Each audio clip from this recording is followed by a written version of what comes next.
Hello, and welcome from Hines Research. In asset allocation, tracking the movement of capital provides, we think, essential insights into market direction. So when cycles evolve, forward-looking investors adjust their strategies, right?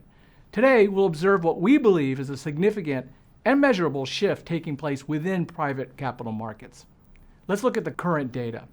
This chart here illustrates the capital flows into large, non-traded equity REIT funds. The numbers tell a clear and compelling story about investor positioning. New investment activity was showing clear momentum over 2025. Capital raised over the first 3 quarters of 2025 was up 36% compared to the same period in 2024.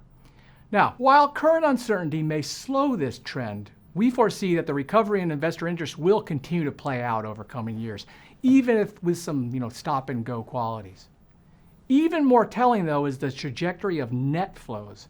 After a period of outflows, net flows have shifted from negative to decisively positive. And this is exactly the kind of signal we expect to see at this stage of the cycle. As investors are realizing that real estate not only offers value, but has also been in recovery.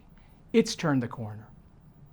The shift in flows we're showing you here indicates that capital allocators have already repositioned their portfolios. To say it differently, we're seeing investors acknowledge the recent valuation reset across the private real estate market and recognize the compelling forward return profile it could offer.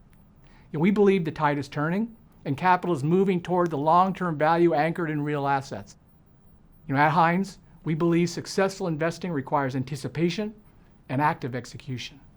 Rebalancing a portfolio to align with these emerging trends can help investors stay ahead of the cycle.